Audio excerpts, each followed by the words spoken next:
कि आम आदमी पार्टी ने राजनीति में एक नई शैली का स्थापन किया, और वो शैली ये है कि जो आपको समर्थन देता है और जो आपका विरोध करता है उनको एक ही लाठी से हाँकना। जो समर्थन देता है, आप सरकार बनाने जा रहे हैं लेकिन आप उसको सभ्य शब्दों में जो गाली देते हैं, गांव की भाषा में आप उनकी मां बहन कर रहे हैं।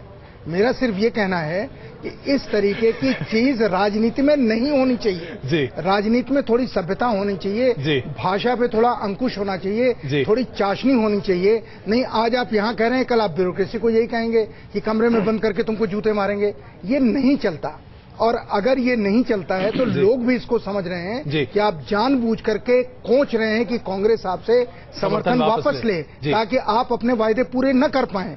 ये आपके ऊपर जिम्मेदारी। और यहाँ मुझे वाईपी सिंह याद आ रहे हैं कि कहीं कोई चीज ऐसी पक रही है, हमारे मित्र बैठे हुए, कहीं कुछ ऐसा पक रहा है जिससे आप अपनी जिम्मेदारी से भाग रहे हैं। मेरा हाथ जोड़ के निवेदन है, बड़े अच्छे लोग हैं, कुमार विश्वास हों, खुद केजरीवाल जी हों, मनीष सिसोदिया हों, इन सब ने मेरे ऊपर जम के गालियां बरसाई हैं, पर मेरे ऊपर बरसाइए, अपने समर्थन देने वालों के ऊपर मत बरसाइए। आलोक जी, आप कुछ मैं रिक्वेस्ट करना चाहूंगा कि मेरा दूसरा शो है, प्लीज जरा आलोक जी बस 2-4 मिनट अगर आप हमारे साथ और रुक जाएं, क्योंकि मुखी साहब की प्रतिक्रिया क्या है, इसके जाने बगैर अगर आप चले गए तो मजा नहीं आएगा। मुखी साहब देखिए, ठीक कहा इन्होंने, कांग्रेस का ट्रैक रिकॉर्ड है, वो समय आने पर वो जानबूझ के समर्थन दे इसलिए रहे हैं कि इनको परेशान करना है। सरकार बना करके किस टाइम उनके नीचे से दरी खींचनी है ये उनको अच्छी तरह पता है। ये मेरे लिए तो न्यूज नहीं है जो आप बता रहे हैं जी। यहाँ तो जो मैं देख रहा हूँ मेरे लिए न्यूज नहीं है। मैं तो पिछले चैनल पे बोल के हूँ, तब ये नहीं था। मैंने कहा किस टाइम हटाएंगे आपको पता नहीं लगेगा।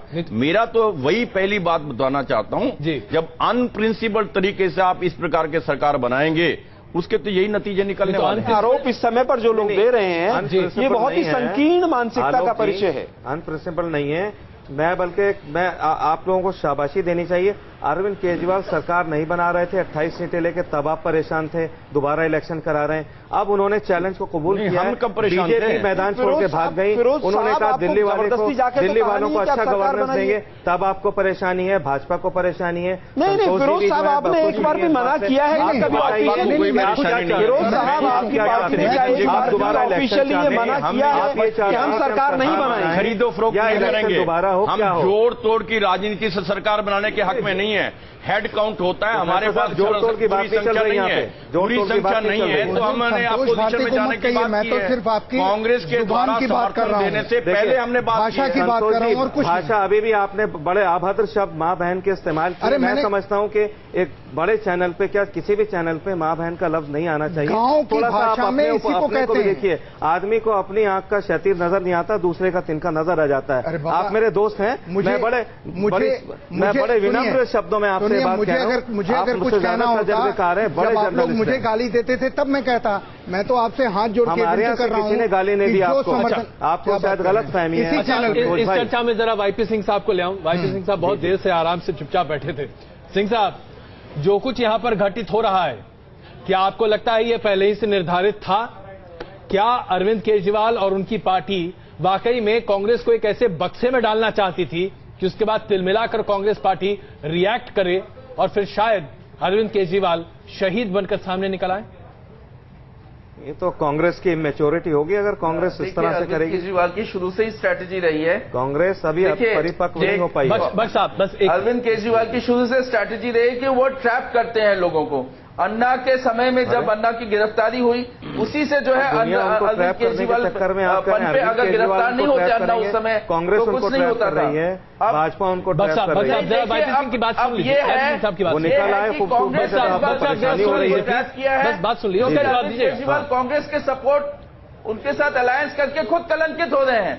और उन कांग्रेस को यह भी मालूम है अगर अरविंद केजरीवाल सीएम बने तो कई वो नाटक करेंगे, नैनो में चलेंगे, उनके मिनिस्टर्स जो हैं मोटरसाइकिल या स्कूटर में दफ्तर आएंगे, कोई लाल गाड़ी की नहीं। तो इस तरह की कई हरकतें करेंगे और बाद में कांग्रेस को डंप कर देंगे। तो मुझे लगता है कि दोनों एक दूसरे को ट्रैप करने के चक्कर में पार्टियां करती चली आ रही हैं। अरविंद केजरीवाल हो जाए कि कांग्रेस ने उनको कलंकित कर दिया, जनता को सीएम बनाना चाह रहे हैं, कांग्रेस के साथ आपको गलत फहमी हो गई कुछ। अब कांग्रेस पीछे हट जाएगी। चलिए, ऐसा कुछ नहीं है। साहब, अब जरा आप अपनी बात कहें तो हम जरा बेहतर सुन पाएंगे। जी बताइए। आप देखिए सिंह साहब, मैंने सिंह साहब की सारी बात कब से है उनके साथ? सुनिए, जो बात सिंह साहब कह रहे हैं ऐसा कुछ नहीं है। देखिए, अरविंद केजरीवाल के खिलाफ हर आदमी इस वक्त खड़ा हो गया है सिवाय हमारी अपनी पार्टी के।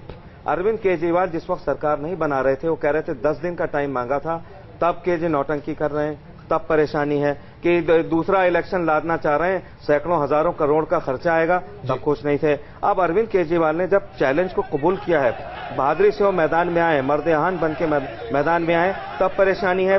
भाजपा को भी ये परेशानी है कि हम इतने करीब पहुंच के सत्ता के, और देखो सत्ता की, अच्छा चलिए, लेकिन वो अलग बात है कि सत्ता किसी को मिलती है नहीं मिलती है। हम तो एक अच्छा गवर्नेंस देने के लिए कोशिश कर रहे हैं, कांग्रेस साथ दे या ना दे। आप बस ये बताइए, जी, कांग्रेस अगर अभी समर्थन वापसी की बात करती है जी, तो इसका आप स्वागत करेंगे? आपको अफसोस होगा कि आप सरकार नहीं बना पाए, या आपको यह अफसोस होगा कि आप जनता की सेवा नहीं कर पाए? देखिए, हमें अफसोस, बेसिकली हम जनता के लिए आए हैं। अरविंद केजरीवाल खुद स्वयं सीएम बनने नहीं आए हैं जी। हमें इस बात का अफसोस होगा कि हमारे साथ कांग्रेस ने यू टर्न लिया है। पहले कहते हैं अनकंडीशनल सपोर्ट देंगे, 16 तुम्हारी शर्तें मानेंगे। आज शीला जी जो है ये कहती हुई सुनी गई कि नहीं, अनकंडीशनल नहीं है। मैं समझता हूं इन बातों से, एक पुरानी पार्टी है, तारीखी पार्टी है कांग्रेस पार्टी, शीला जी बड़ी नेता है, उनकी बड़ी इज्जत है समाज में, ऐसी बातें उनको शोभा नहीं देती, उनको ऐसा नहीं करना चाहिए। कांग्रेस की फितरत पर यकीन नहीं। उर्मिलेश जी, अब यहां पर आपकी टिप्पणी मस्ट है। देखिए, अभी जो हो रहा है मैं नहीं जानता इसका नतीजा क्या निकलेगा, क्योंकि वक्त लगेगा, कल तक वेट करना पड़ेगा क्या हो रहा है। कांग्रेस लीडरशिप को इंटरवीन करना पड़ेगा। अगर वाकई समर्थन वापसी करनी है तो जाहिरा तौर पर उसकी घोषणा हो जाएगी विधिवत। अगर नहीं करनी है तो पार्टी को मैनेज करना पड़ेगा अपने नेताओं कार्यकर्ताओं को कि भाई ऐसा न करो, हमारी ये पॉलिटिकल लाइन है और आपको मानना पड़ेगा। लेकिन अगर खुदा न खास्ता सरकार बनाने से वापस कर लेते हैं अपना समर्थन ये, तो मुझे लगता है कि कांग्रेस के लिए ये और बड़ी फजीहत होगी। जहां तक केजरीवाल का सवाल है, उनका चित्त और पट दोनों उनकी होगी। सरकार बनती है तो, नहीं बनती है तो, और समर्थन 6 महीने बाद वापस लेती है कांग्रेस या उसके पहले। लेकिन उसमें सबसे बड़ा एक इफ एंड बट यही है कि केजरीवाल को अपने एजेंडे के हिसाब से, अपने मैनिफेस्टो के हिसाब से कुछ बातें करके दिखानी होगी। मैं नहीं मानता कि कोई भी पॉलिटिकल पार्टी इस तरह की 28 सदस्यों को लेकर दिल्ली में सारा कुछ कर लेगी, लेकिन बिजली से लेकर के पानी तक भले वो सारी चीजें ना करें, 2-3 चीजें अगर कर दें, पारदर्शी शासन, ईमानदार नेतृत्व, जनता को ये दिखना चाहिए कि जो वायदे बड़े इसने किए हैं वो करने की ईमानदार ये आदमी कोशिश कर रहा है। भले वो 50% नहीं कम कर रहा है, बिजली 20% ही कर रहा है, पानी 700 नहीं दे रहा है, 400 दे रहा है। ये अगर कर दे, क्योंकि कल्चर के तौर पे ये डिफरेंट आदमी है, नो डाउट।